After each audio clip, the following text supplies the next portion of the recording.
Gente, para quem está chegando agora, nós estamos falando sobre desejo, desejo sexual propriamente dito.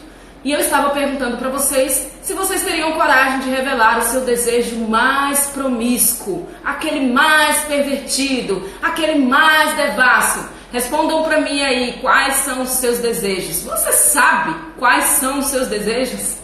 Ainda parte por aí. Oi, Gisele. Gente, eu preciso que vocês me digam se o vídeo tá travando. Agora tá top! Agora tá top mesmo, que agora os comentários estão subindo. Pronto! Imaginação é fértil da Lohane. Ela disse que não conseguiria desescrever, mas tem uma boa imaginação. E como é que é o desejo de vocês? Fala pra mim, vocês conseguem pelo menos imaginar, reconhecer? Já parou pra pensar nisso? Ou tá deixando a vida passar batido? Porque se tiver, merece um cascudo. Não pode deixar passar batido, gente. A gente precisa aproveitar. Porque até onde se foi provado, a gente só tem uma chance. E a gente não sabe quando o nosso relógio vai parar. Então, traz essa reflexão aí. Traz essa reflexão aí. Qual é o seu desejo? O quanto você tem investido nos seus desejos? Quem estiver deixando a vida passar batida aí, vai levar uma surra. Agora eu vou dar uma dica pra quem quer que a pessoa se mantenha apaixonada aí por muito tempo. Esse daqui é uma coisa importante, tá? Que se eu soubesse disso antes de estudar, eu teria aí pessoas se arrastando aos meus pés até hoje. Informação importante. O que mantém uma pessoa nos desejando? Alguém se arrisca a responder? Antes de eu responder? O que mantém o desejo de alguém interessado? Vamos lá. Valendo um... Tem nada para oferecer a vocês aqui. A única coisa que eu tenho é um cone vaginal. E aí, o que mantém o desejo de alguém por nós? Boa noite, Graça. Ninguém vai responder? Ninguém se arrisca? O que mantém o desejo?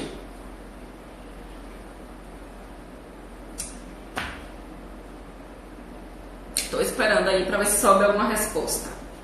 Para manter uma pessoa apaixonada, nós temos que ser um desejo quase inatingível, quase impossível, mas não impossível.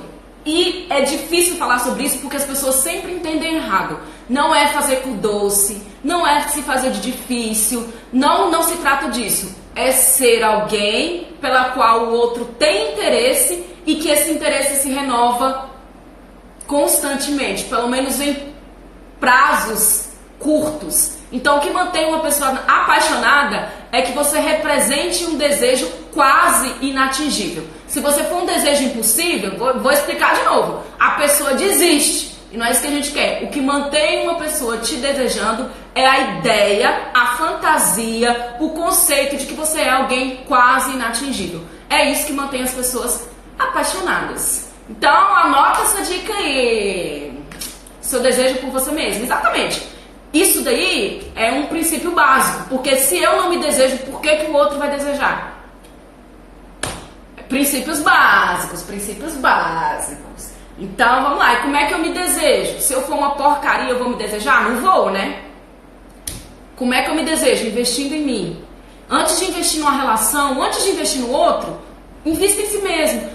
Autodesenvolvimento é um dos temas carro forte dessa página. É uma tecla que eu vou bater sempre, vocês vão sempre me ouvir falar sobre autodesenvolvimento. Isso é o imã da atração. O que mantém as pessoas interessadas é o fato de você mesmo continuar sendo alguém interessante para si mesmo. Parece meio contraditório. Agora eu vou entrar na parte da história. Vocês estão acompanhando ou está muito rápido? Amor próprio ajuda, é uma alavanca, é aquilo que nos mantém acesos. Se você não se ama, criatura, tu aí que tá me ouvindo, se tu não te amas, por que o outro vai amar? O outro no máximo vai sugar a tua energia, vai te colocar ali numa situação complicada, aí depois você vai dizer que o outro é abusivo, que o outro é tóxico. Na verdade, você escolheu estar numa relação porque tem um complexo de inferioridade muito grave e escolheu estar naquela situação. Então, o relacionamento abusivo existe por conta do abusado se envolver tanto por conta de carências, complexo de inferioridade, mas isso é um assunto para uma outra live. Hoje nós estamos falando sobre desejos. E eu dei a dica para vocês que um desejo quase inatingível é a chama, é a fantasia que mantém as pessoas interessadas, mesmo que por muitos anos. É possível uma pessoa se manter apaixonada, duradoura, mesmo no século XXI, da facilidade sexual? É possível, desde que você seja sempre uma rotatividade de desejo quase inatingível. Tá rápido ou não? Vou tocar o barco. No mundo imprevisível, nós precisávamos de uma constante. O mundo é oscilação o tempo inteiro. Precisava-se de pelo menos uma constante, vamos dizer assim, precisávamos de pelo menos uma certeza. E adivinha qual é? O desejo sexual. Essa é a única constante que existe desde que o mundo é mundo, desde que o mundo nasceu. E eu vou provar.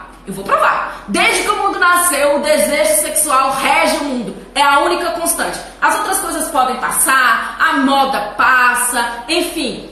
O desejo sexual é a única constante que rege o mundo. E é por isso que existem tantas polêmicas em torno desse assunto. É por isso que as pessoas ficam agitadas. É por esse motivo. O único desejo que rege o mundo é o desejo sexual. E eu vou provar na live de hoje. Historicamente. Não sou eu que estou falando, não. É a história que diz. Vocês confiam? Marivone disse não para alguma coisa que eu não peguei. Durante a Idade Média, vamos lá, vamos voltar um pouquinho. Pouquinho de aula de história, mas vai ser divertido. Vocês vão gostar, eu garanto.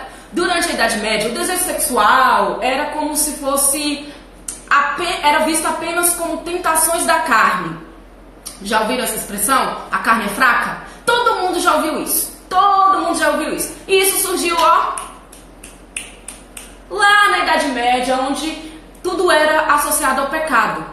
E isso tem muita ressonância com a nossa mentalidade hoje. É por isso que eu estou voltando lá atrás, pra gente criar um novo significado, ressignificar isso aí e poder gozar à vontade. Eu tô assinando aqui a carta de alforria, quase uma princesa Isabel. Tô libertando vocês da escravidão de achar que a sexualidade não é algo natural.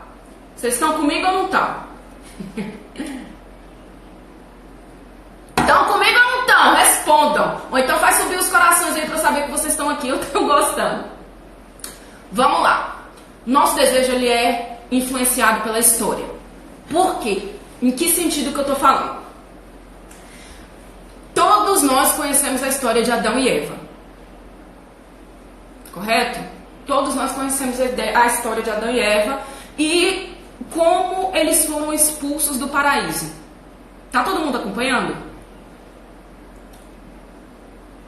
Então, algumas autoridades antigas da época associaram a expulsão de Adão e Eva do paraíso com desejo sexual. Mas como assim? Vou explicar. Te acalma. Eles acreditavam que Adão, por amar muito Eva, por ter já estabelecido um vínculo, ele cedeu ao pecado que ela tinha cometido. Mas, historicamente, acredita-se que ele cedeu ao pecado por conta do desejo sexual.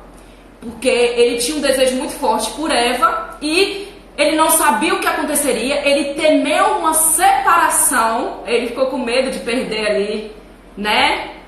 E simplesmente cometeu o pecado. Então, qual foi a visão que foi implantada na humanidade desde os primórdios?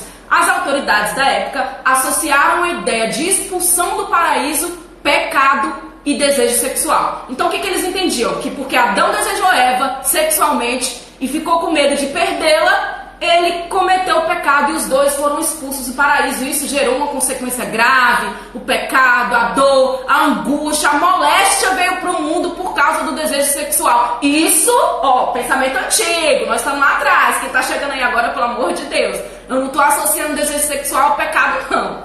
Quem está chegando agora, acompanha o bonde aí, vamos lá. Eles acreditavam que por conta desse impulso que ele teve, que a carne é fraca, tal, por conta desse impulso, ele perdeu o paraíso. Vocês estão entendendo? Não sou testemunha de Jeová, não. Isso não tem a ver com religião, tem a ver com história. E a história da humanidade é regida também por conta de fatos bíblicos. Não é uma crítica à religião, eu tenho um princípio cristão, não é um ataque às autoridades religiosas, não tem nada a ver com isso. Vamos abrir a mente e vamos paraquedas aí agora, para entender que isso é história. É a mesma coisa de eu chegar aqui e contar a história da Inconfidência Mineira. Falar, olha, Tiradentes traiu, e aí foi traído e tal. É história.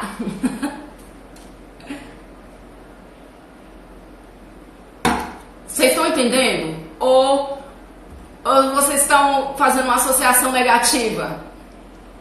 Gente, é história. História da humanidade. É a história do homem das cavernas, é a história de como o mundo foi criado, como a religião. É história. Não tem a ver com religião. Esquece a religião. Tira a religião e continua prestando atenção na história. Fatos históricos. Contra fatos, quase não há argumentos. Aconteceu, não foi eu que escrevi a história. Eu só estou contando para vocês. Vocês estão entendendo, gente, que não tem a ver com crítica religiosa, apologia à religião ou nada contra a religião? É simplesmente estou contando uma história como eu contei a história dos monges aqui. Eu sei que esse é um assunto denso, que gera polêmica, porque geralmente realmente as pessoas tendem a ir para um extremo e outro. Não sou ateia, antes que venha essa pergunta aí, acredito muito, enfim. Mas esse não é o assunto. Vocês estão conseguindo acompanhar, gente? Viu, Dilene? Sou testemunho de Jeová, não? Também não tenho nada contra quem é.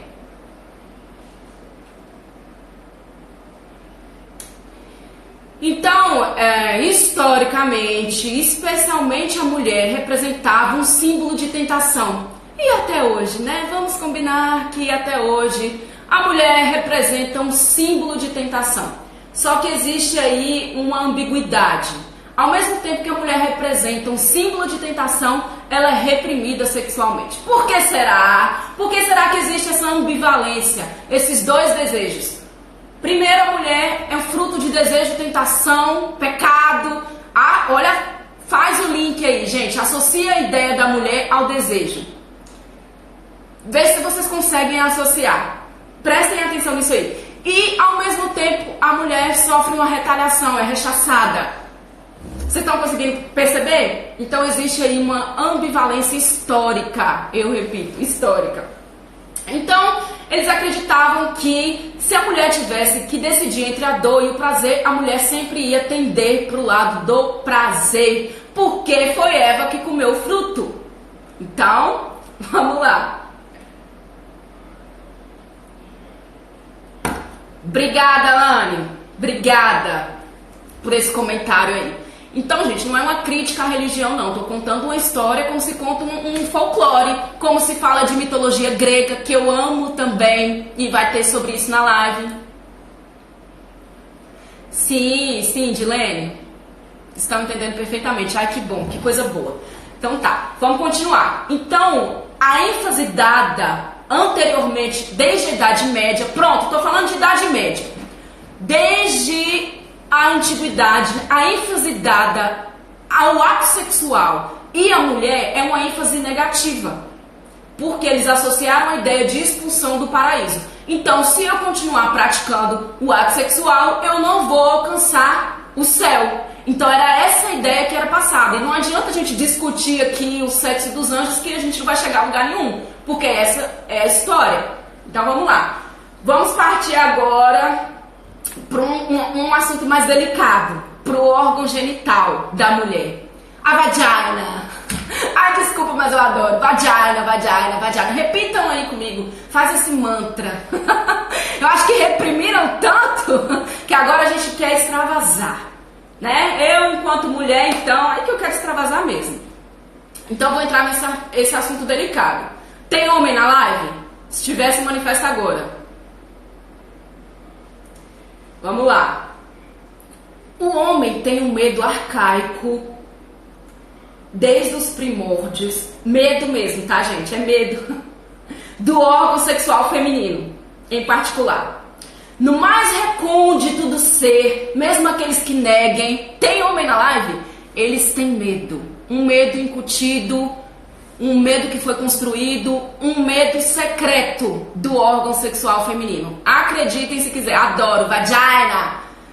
Os homens têm medo, um medo bem que não é de hoje. E se vocês ficarem aqui, eu vou explicar pra vocês e vocês vão ter um conhecimento aí, até um assunto pra vocês falar em roda de amigos.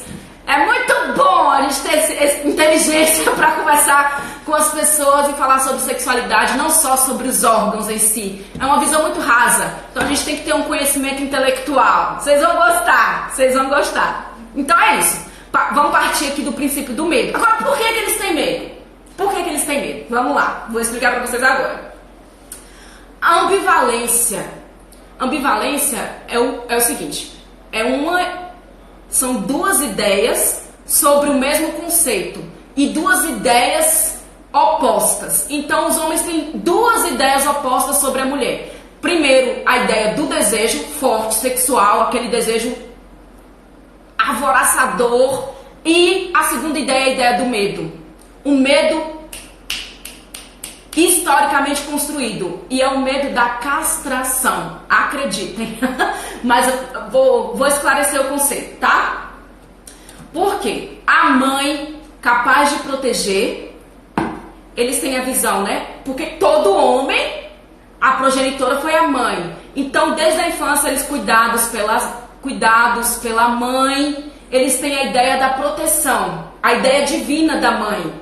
Então, a visão da mulher como mãe protetora, mas também uma mulher capaz de destruir, uma mulher como a Medusa, já entrando aí na mitologia grega. Então, essa é a visão que o homem tem da mulher desde a infância. A mãe que gerou aquele ser poderoso, que até então é mais poderoso do que ele. A mãe é mais poderosa, é por isso que eles têm medo de nós, gente. Olha que interessante, eu fico empolgada, emocionada quando a gente começa a entender o aspecto psicológico da coisa. Então, quando eles notam e percebem desde o nascimento que tem um ser mais poderoso do que eles desenvolvem um desejo avassalador e ao mesmo tempo uma repulsa. Porque a mulher, ela tem ali naquele momento uma posição de supremacia. E o homem tem esse medo aí de sempre estar à mercê de uma mulher. Mas eu vou esclarecer mais.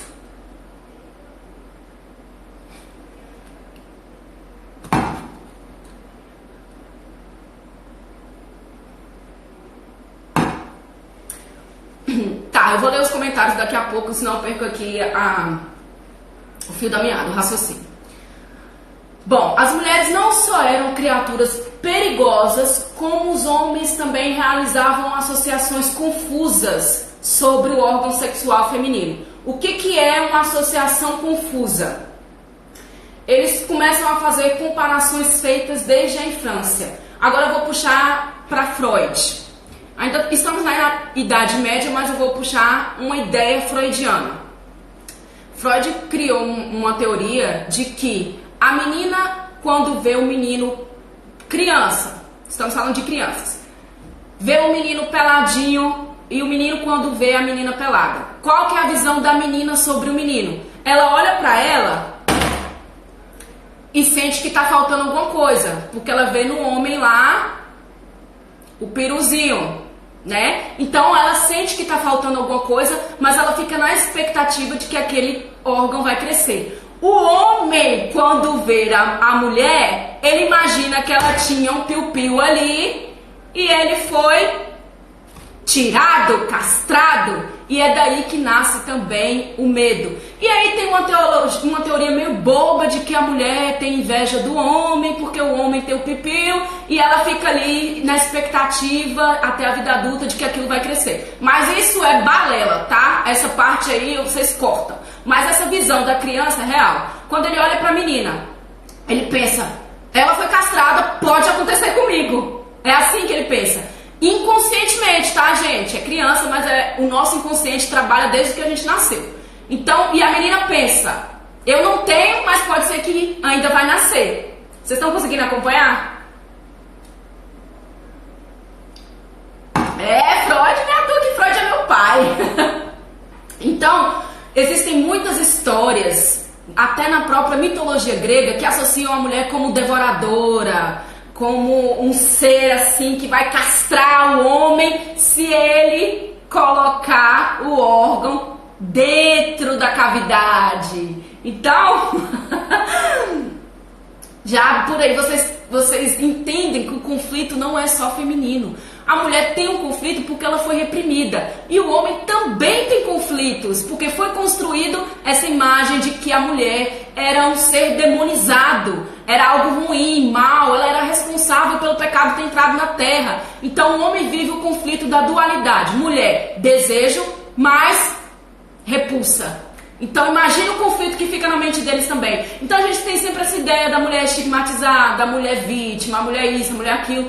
Nós fomos mesmo muito reprimidas sexualmente. Mas os homens também se comportam nas relações assim. É por isso que vocês precisam aprender a ter uma leitura do homem diferente. Ah, homem não quer relacionamento. Ah, homem trai. Ah, homem isso. Ah, homem aquilo. Ficam dando a eles um poder de supremacia, um poder de intelectual que na verdade se resume a medo. A medo, e eu tô provando pra vocês aqui. Deixa eu ver se vocês estão falando alguma coisa aqui.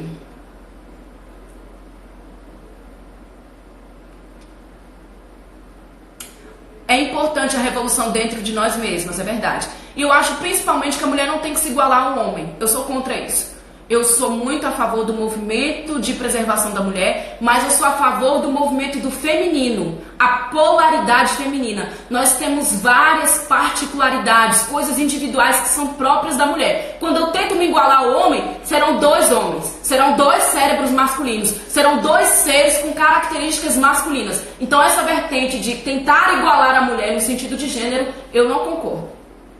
E doa quem doer.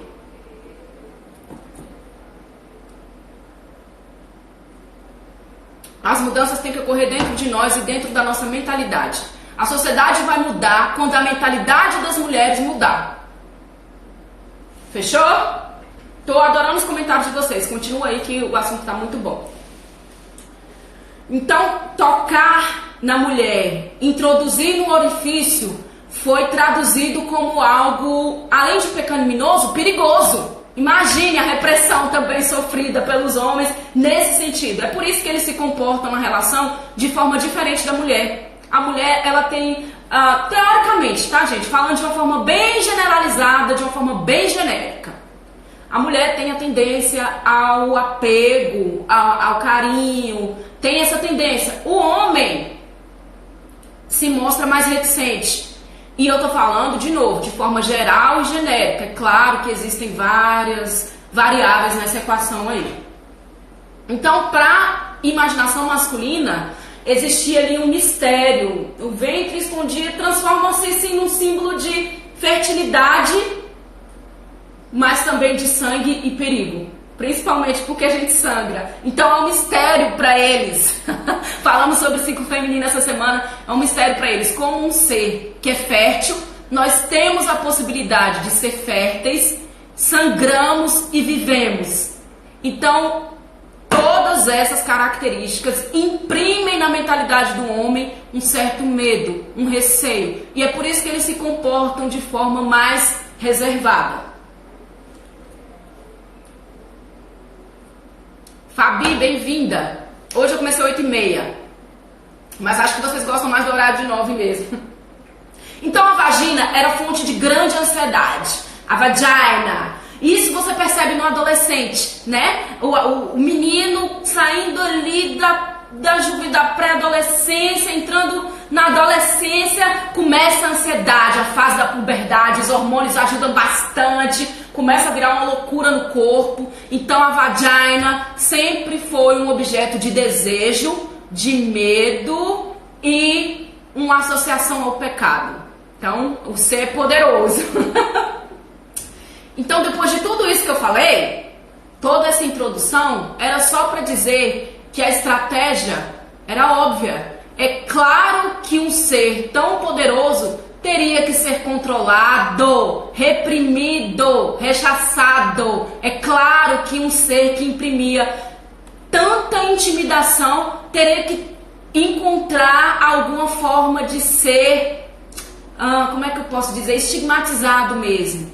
controlado, colocado dentro de um cerco, porque imagine se as mulheres resolvessem aí dominar os homens, mas esse não era o objetivo, né, gente? Eu acredito que não deve haver uma supremacia, que as mulheres, a guerra dos sexos é uma guerra tola. Homem e mulher se complementam, e isso não é uma visão romântica. A natureza está nos dando uma dica, e lembrando que nessa época também já tinha gerado assim relações homoafetivas, certo? Então a mulher ou outra mulher também pode se sentir completa, ok? Mas eu quero dizer em termos fisiológicos, porque toda vez que a gente tenta ir para uma vertente, ou a gente cai na vertente da religião, ou cai na vertente da homofobia, tem nada a ver. Eu tô falando em termos fisiobiológicos.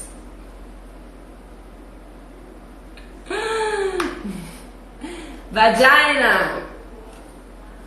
Então as mulheres foram tratadas como bruxas, feiticeiras, toda sorte de conotação negativa foi dada à mulher.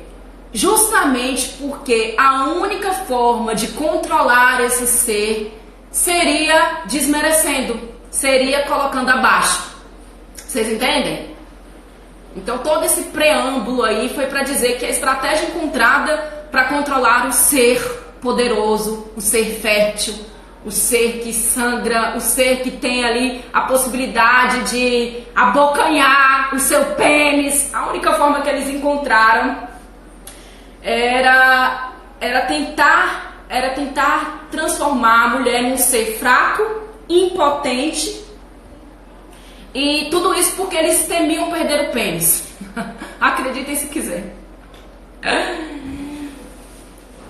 Agora eu vou falar sobre uma coisa muito interessante. Eles não temem só... Presta atenção nisso agora, que isso vai te ajudar muito nas suas relações. Presta atenção. Eu perguntei a este homem na live. Olha, José apareceu. Vamos lá. Gente, essa parte é muito legal, muito interessante. O homem não tinha medo apenas da castração. Existia um outro medo velado, trabalhando ali concorrentemente no inconsciente.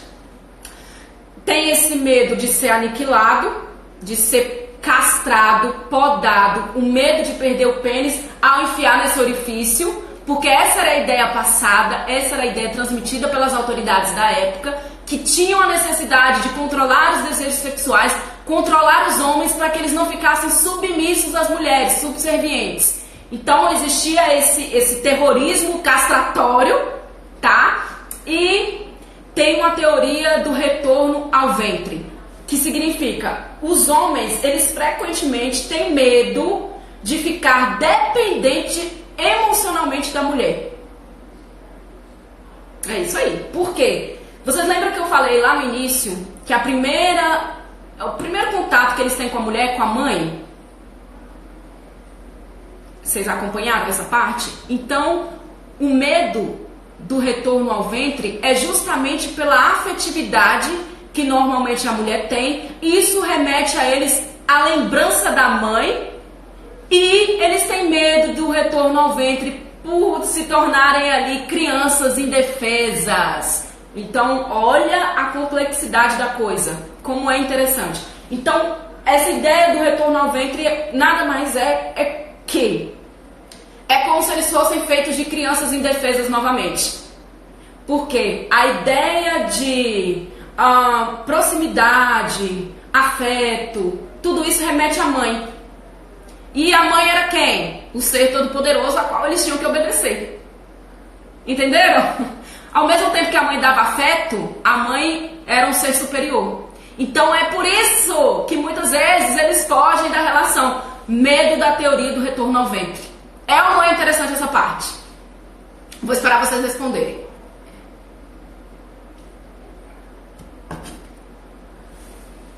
Isso leva alguns homens a separar o amor da sexualidade. Então eles tratam o sexo como puro e simples mecânico, mas sem se envolver profundamente na relação. Então o amor e o sexo está muito dividido na mentalidade masculina, porque foi incutido na mente deles desde o nascimento de que se eles se entregarem, de que se eles receberem afeto, eles automaticamente também recebem a autoridade. Legal, né? Eu sabia que vocês iam gostar. Para eles, a história de Adão e Eva, olha, voltando lá em Adão e Eva, era uma ilustração das desastrosas consequências de se permitir que os genitais respondessem aos desejos carnais em vez do controle intelectual. Então, o encontro de genitais causaria uma devastação na humanidade. Então, se já trouxe a consequência da expulsão do Jardim do Éden, imagine se a gente continuar transando. Basicamente era essa a ideia. Então, por muito tempo, o desejo sexual foi reprimido por conta da consequência gravíssima que viria se a gente continuasse transando. Então, eles tinham que, assim, meio que um dever de esclarecer que o desejo sexual só acarretaria miséria, do mesmo modo que aconteceu com Adão, que ele caiu em desgraça porque o ser demoníaco, na visão antiga da mulher, levou ele à total desgraça. Então, se não houvesse repressão do desejo, o que poderia ser legislado? Como é que controlaria a humanidade se não poderiam controlar sobre o desejo? Que, como eu disse para vocês, a única constante que existe no mundo é o desejo sexual. A única constante. Todas as outras coisas estão variando. Todas as outras coisas. A moeda varia. Todos os aspectos mundiais variam. A moda varia. Tudo varia. Menos o desejo sexual. Ele está aqui. Nasceu conosco e vai existir enquanto o mundo for mundo. Eu acho que até aí todo mundo já concordou, né? Vamos lá. No século VII, foi escrito os 7 pecados capitais. Todo mundo conhece essa obra. Olha por quanto tempo perdurou. Justamente porque ela era uma afronta direta aos desejos sexuais e aos prazeres da gula. Então, qual era a ideia por trás dos 7 pecados capitais? Era uma forma de imprimir um castigo a quem, vamos dizer assim, se deixasse levar pela luxúria. Quem gosta da luxúria aí? Hoje a gente pode falar, hoje a gente tem muita liberdade de expressão. 20 minutos.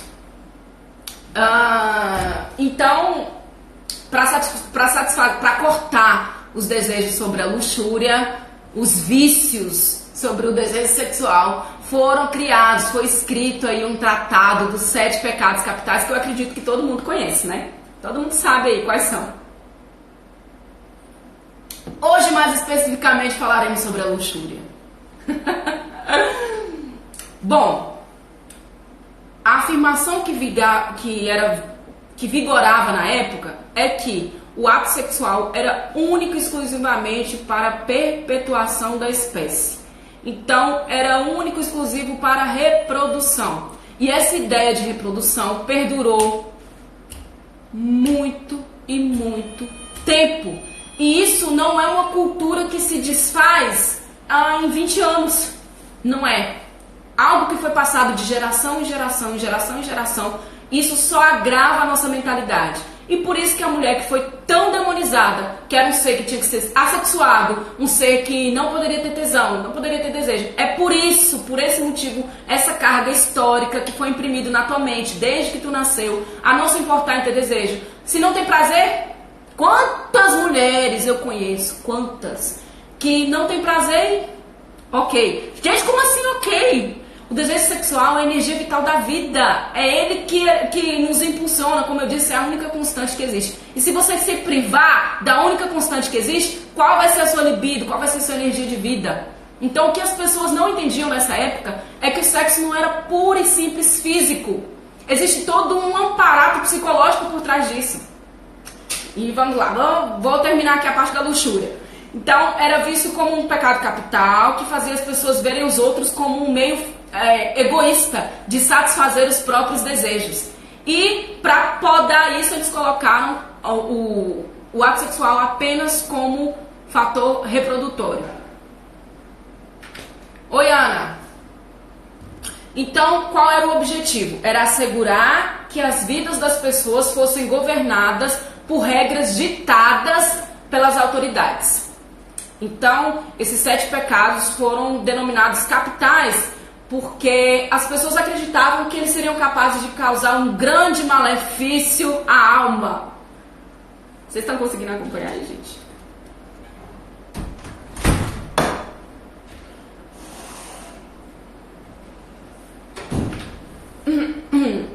Bom, condenar o desejo como luxúria foi uma alternativa, foi uma sacada para que a sociedade pudesse ser controlada, para que os nossos desejos fossem condicionados, para que a moral e os bons costumes fossem incutidos na nossa mente como um meio de controle social. Forma de dominação, exatamente. Adorei esse comentário. Bom, o propósito do celibato e do jejum é justamente castrar as pessoas para que elas renunciassem o prazer. Ou seja, era condenar as pessoas a uma vida preto e branco, uma vida sem prazer nenhum. Era privar mesmo o prazer, porque uma pessoa sem prazer é uma pessoa dominada, é uma pessoa controlada. Então eles tiraram a única energia de vida, que era o desejo sexual e também o prazer da gula.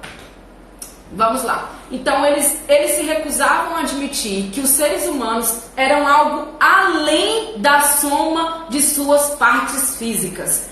O que eles não queriam ver era que o desejo pode ser uma força revigorante, afirmadora de vida e mais ainda, prazerosa. Eles taparam os olhos para essa realidade que é tão iminente, que o desejo nos torna pessoas mais vigorosas, mais ativas, mais ligadas, mais acesas. O desejo, ele nos impede, inclusive, de ter quedas bruscas de autoestima, depressão. Então, tudo está relacionado, está entrelaçado com a nossa sexualidade. E é por isso que essa página prega atendimento sexual, emocional, atendimento medicinal especializado, sexual e emocional.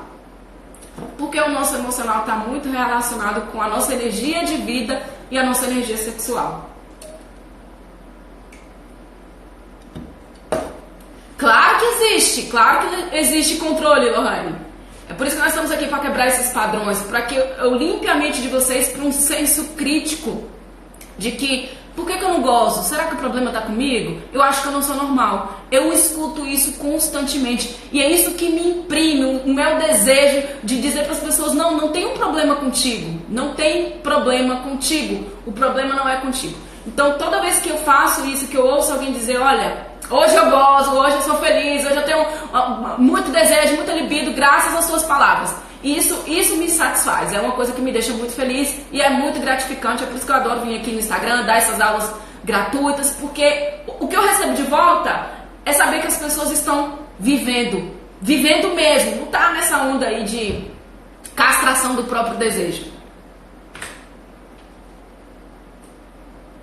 Ei, Gisele, obrigada. Vamos lá.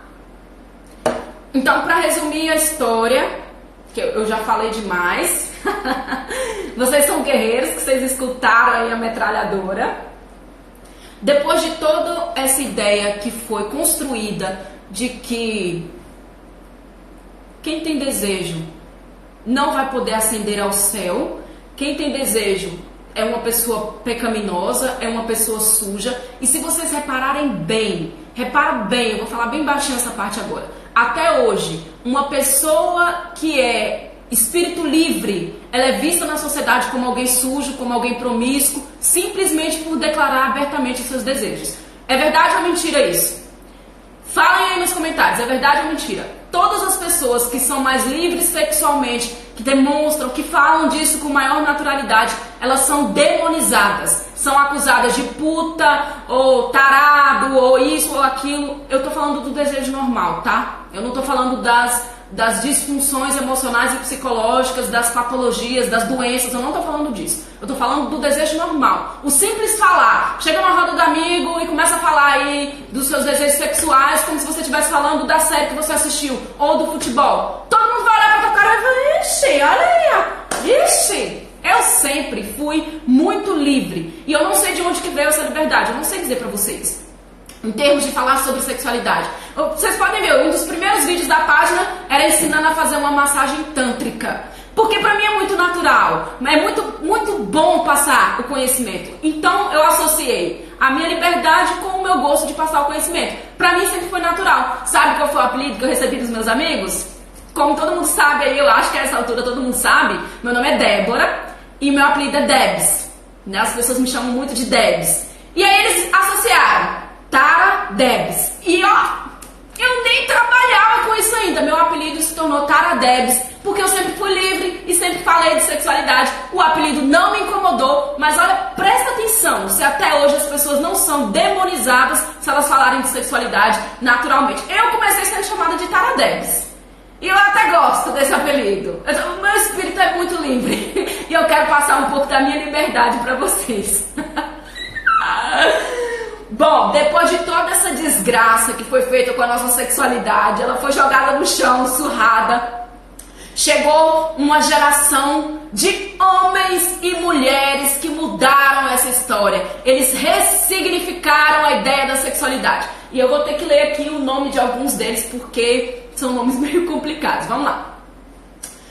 Kraft, Ellis, Alfred Kinsey e alguns psicanalistas como Freud, Theodor, o Reik, o Eric, eles ajudaram a transformar a opinião das pessoas em relação a tudo que se referia a sexo. Então nós temos que agradecer a eles se hoje eu posso estar falando nessa live para vocês sobre história de sexualidade e por eu poder estar falando para vocês também dos aspectos físicos. Hoje eu posso dizer para vocês, pega na glande.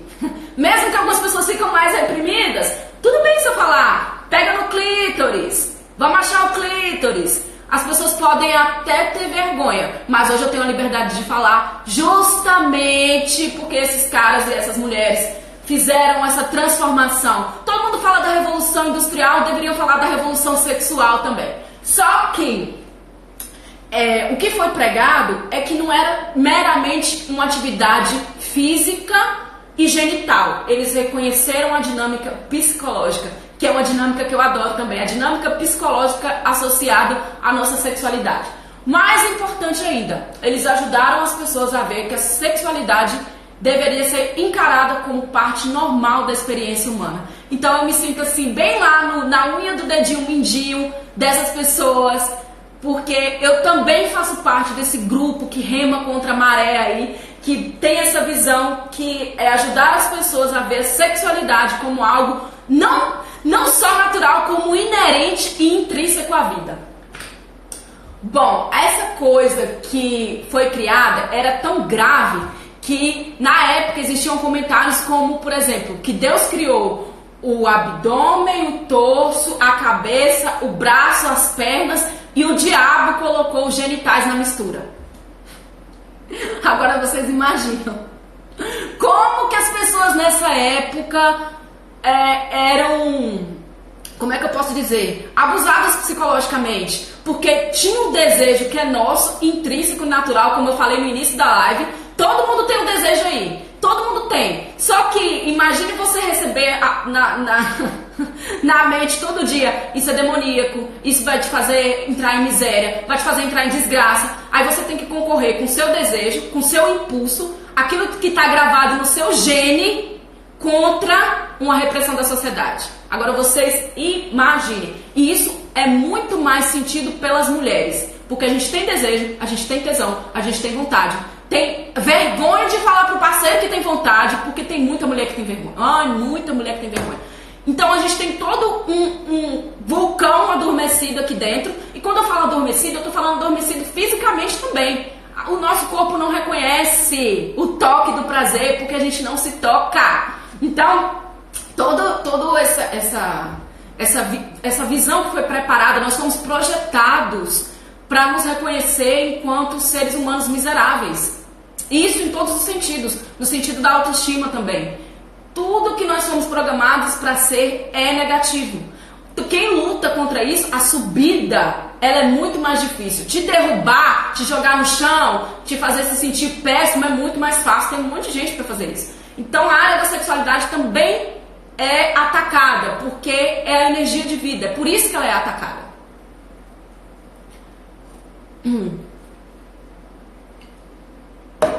Que as pessoas... é tão natural do ser humano. O sexo é parte de nós. Sim, é justamente isso. Não apenas parte de nós. É aquilo que... o desejo sexual é aquilo que nos mantém mais ativos. Podem reparar, quem tem uma vida sexual bem resolvida, bem ativa, tem grandes chances de ter também uma evolução psicológica bem além de quem é mais retraído. Quem sofreu mais com essas repressões. Eu não culpo as pessoas. Eu acho que foi imprimido essa ideia do medo, o terrorismo. Eu não culpo as pessoas que são mais retraídas, que têm uma tendência mais...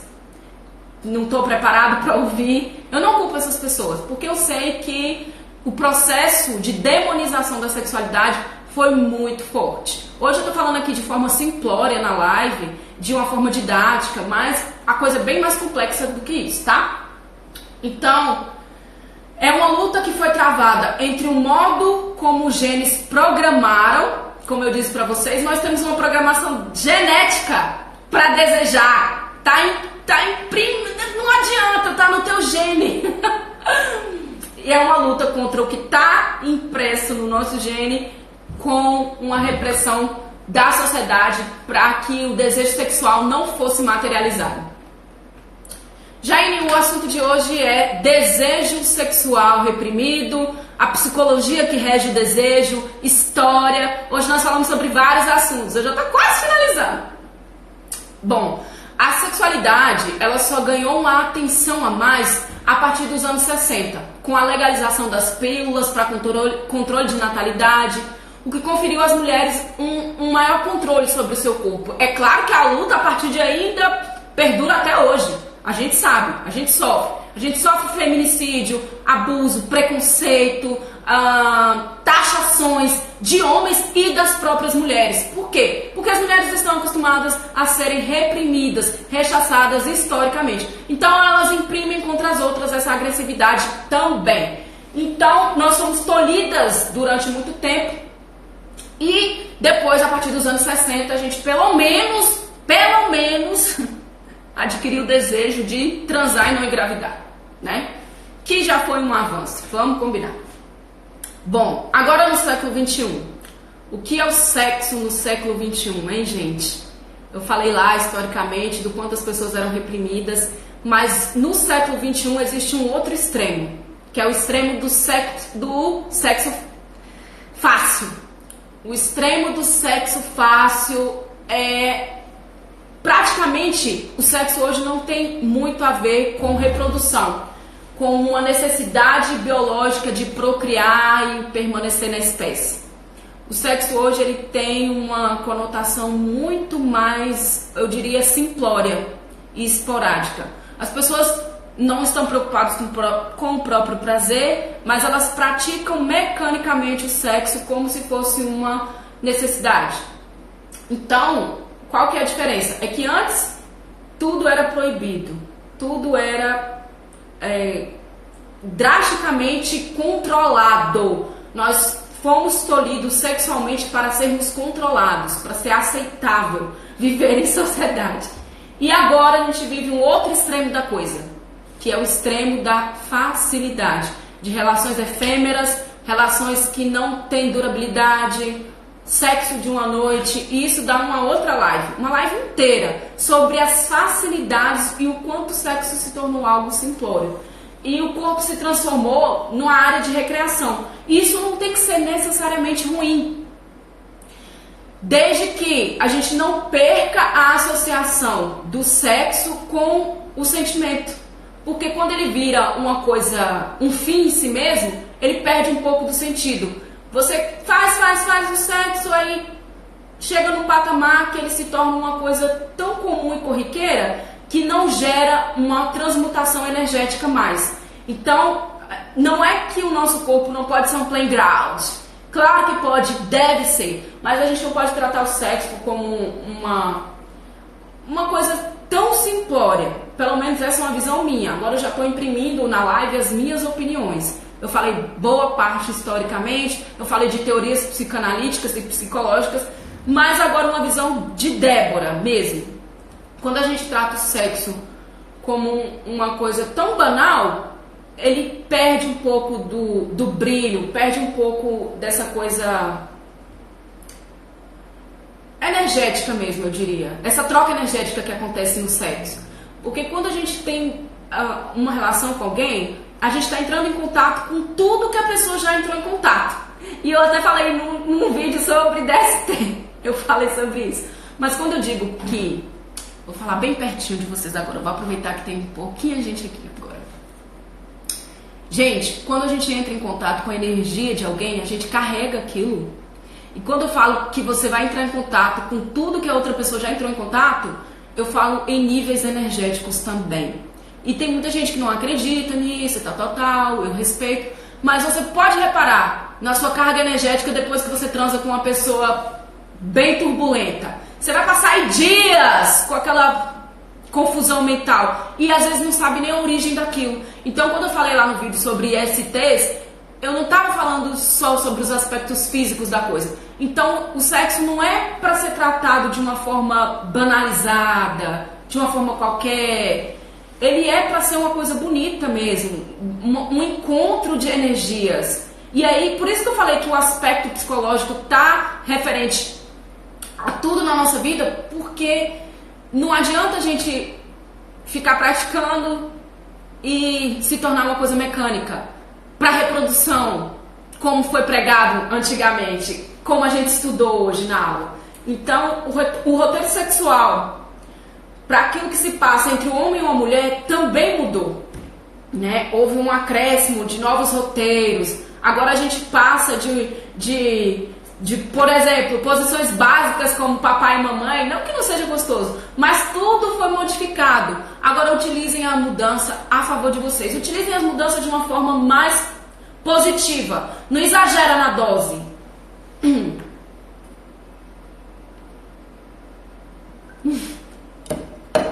Imagine o próximo passo. Gente, eu já tô ficando rouca.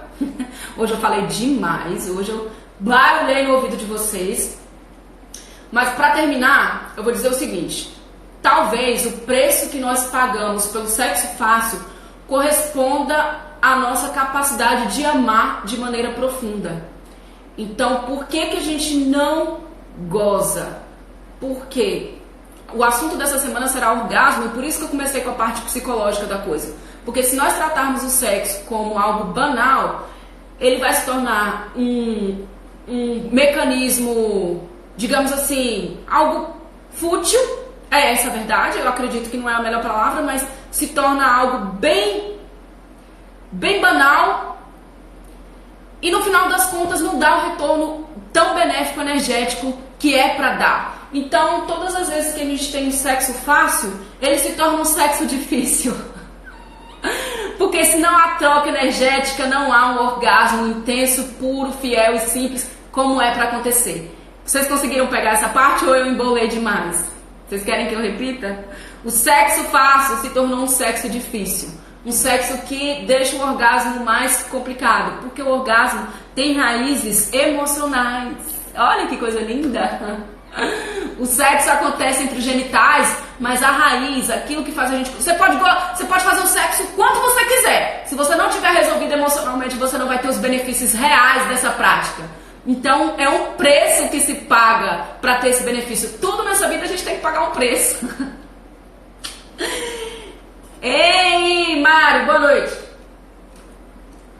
Então, as pessoas hoje têm que arcar com os mesmos desejos sexuais que impulsionavam os nossos ancestrais primitivos. O que eu quero dizer com isso? Que os nossos ancestrais primitivos, todos eles, foram contra. Todos nós somos descendentes de pessoas que agiram pelos seus instintos sexuais, apesar das ameaças que sofreram de ir pro inferno, tudo. Imaginei que hoje em dia a gente sofresse todas essas demonizações.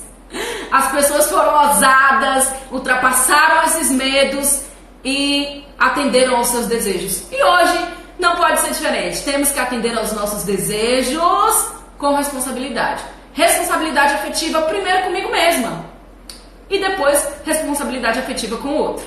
Lembrando que o relacionamento abusivo só acontece até onde eu permito. Nós aceitamos o amor que julgamos merecer. E eu poderia terminar a live com essa frase. Aceitamos o amor que julgamos merecer. Então, tudo que está acontecendo na tua vida, sem ofensa, em algum momento tu aceitou. Em algum momento tu permitiu, em algum momento tu deixou passar, em algum momento tu abriu mão dos teus critérios, tu aí que tá me ouvindo se rebaixou com medo de ficar sozinho, se rebaixou por carência. Então desmistifica essa história da vitimização e começa a enxergar qual é a responsabilidade que tu tens na desordem que tá a sua vida amorosa. Então, o nosso código genético nos obriga a sermos máquinas de sobrevivência sexual. Tá no teu código genético. Tem duas escolhas. Tu pode atender o teu código genético e viver bem com a tua biologia, ter uma visão que as pessoas do passado não tiveram, de jogar a favor da biologia, ou tu pode ignorar os teus desejos e ter uma vida aí preto e branco, uma vida sem nenhuma energia sexual, uma vida que vai passar de forma insignificante. E a vida é muito para ser insignificante, meus queridos, meus amores que me escutam aqui todos os dias. A vida é muito para ser insignificante. Chuva de corações para mim, que delícia! Na maior parte do tempo, nós não estamos cientes de como os desejos sexuais trabalham em um nível subliminar de modo a influenciar o nosso comportamento. E essa é uma frase bem pesada. Nós não percebemos como nós somos condicionados pela nossa própria mentalidade em relação aos desejos sexuais. O espírito sexual aventureiro, ele sempre fez parte do mundo. Então, a natureza humana, apesar das terríveis advertências feitas pelas pessoas do passado, a nossa tendência sempre vai ser a favor do nosso desejo. E que bom! Mesmo que ele fique aí oculto, a nossa tendência sempre vai ser atender os nossos desejos. Então não vá contra a sua tendência natural. Não vá contra isso em nome da moral e dos bons costumes. Moral e bom costume não dá felicidade para ninguém. Vai por mim. Bom, se a mulher passou por uma situação traumática no passado, que deixa travada nas relações sexuais, é aconselhável que ela compartilhe com o parceiro o que está acontecendo, que ela está se sentindo. Eu não sei se é o caso de alguém que vai me assistir, mas se a mulher passou por algum trauma, ela não vai conseguir chegar no orgasmo. Isso daí é perceptível. Então, depois de todo o fator histórico, agora eu vou entrar no fator individual, que é se você sofreu um trauma, tu aí que está me ouvindo, com certeza você vai ficar travada. E aí você pode fazer 1000 relações sexuais mecânicas para agradar o outro, que você não vai chegar no orgasmo. Ou você pode se recusar a fazer e se privar do prazer do mesmo jeito. Então, nessas situações é necessário fazer bastante trabalho individual, acompanhamento. Por isso que a psicoterapia é importante, tá? Eu amo o meu trabalho por conta disso, porque é como se a gente tirasse algemas, né? Libertasse as pessoas dos traumas. Eu recebo no meu consultório mulheres que acham que chegar ao orgasmo é vergonhoso. Acreditam nisso? E hoje eu vou dizer, vergonha é não gozar. Vergonha é não gozar. O tema, Mari, são os aspectos psicológicos que boicotam o nosso orgasmo. E os aspectos históricos que nos fizeram chegar a esse ponto. A que ponto chegamos? Mas a gente falou sobre muitos assuntos, eu já estou quase finalizando, se tu quiseres, depois tu podes assistir, que tem bastante assunto intelectual na live de hoje. Não tem aspecto psicológico, não. Gente, eu vou ter que encerrar, o Instagram já está me podando aqui. Eu vou continuar a partir de domingo. Vou dar um intervalo aí, sexta e sábado, para vocês descansarem da minha cara um pouquinho. Mas domingo eu vou falar sobre dicas físicas para atingir o orgasmo. Um beijo para vocês. Obrigada por ter ficado aqui até agora. Boa noite. Eu vou voltar só para dar boa noite para vocês.